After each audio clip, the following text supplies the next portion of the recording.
ऐका, बुध बृहस्पतींनो तुमची कहाणी. अटपाट नगर होतं. तिथे एक राजा होता. त्याला 7 मुलगे होते, 7 सुना होत्या. त्याच्या घरी रोज एक मामाभाचे भिक्षेस जात.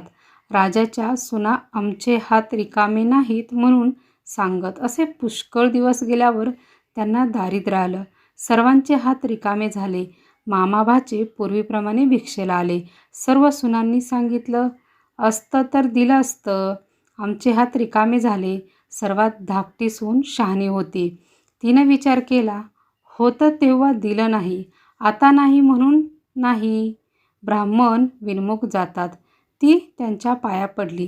त्यांना सांगू लागली, आम्ही संपन्न असता धर्म केला नाही, ही आमची चूक आहे. आता आम्ही पूर्वीप्रमाणे होऊ असा काही उपाय सांगा. ते म्हणाले, श्रावण मासी दर बुधवारी आणि बृहस्पतिवारी जेवावयास ब्राह्मण सांगावा.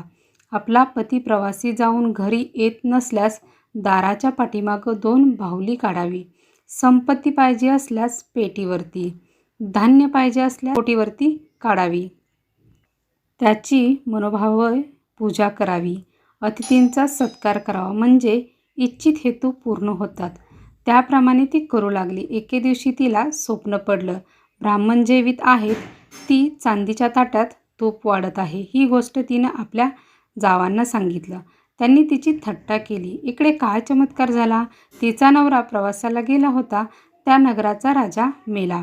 गादीवर दुसरा राजा बसवल्याशिवाय प्रेत दहन करायचं नाही म्हणून तेथील लोकांनी काय केलं, हत्तीणीच्या सोंडेत माळ दिली व तिला नगरभर फिरवलं.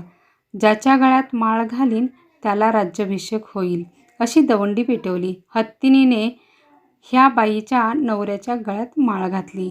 मंडळींनी त्याला हकलून दिलं. पुन्हा हत्तीणीला फिरवलं, पुन्हा त्याच्याच गळ्यात माळ घातली. याप्रमाणे 3दा झालं. पुढं त्याचाच राज्याभिषेक केला. नंतर त्यानं आपल्या माणसांची चौकशी केली. तेव्हा ती अन्न करून देशोधडीला लागल्याची खबर समजली. मग राजानं काय केलं, मोठ्या तलावाचं काम सुरू केलं. हजारो मजूर खपू लागले. तिथं त्यांची माणसं आली. राजानं आपली बायको ओळखली. मनामध्ये संतोष झाला. तिनं बुध बृहस्पतीच्या व्रताची व स्वप्नाची हकीकत कळवली. देवानं देणगी दिली, पण जावांनी थट्टा केली. राजानं ती गोष्ट मनात ठेवली. ब्राह्मण भोजनाचा थाट केला. तिच्या हातात चांदीचं भांडं दिलं. तूप वाढू सांगितलं. ब्राह्मण जेवून संतुष्ट झाले.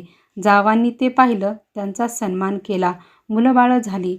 दुःखाचे दिवस गेले, सुखाचे दिवस आले. जशी त्यांच्यावर बुध बृहस्पतींनी कृपा केली तशी तुम्हा आम्हावर करो. ही 60 उत्तराची कहाणी 5चा उत्तरी सुफळ संपूर्ण.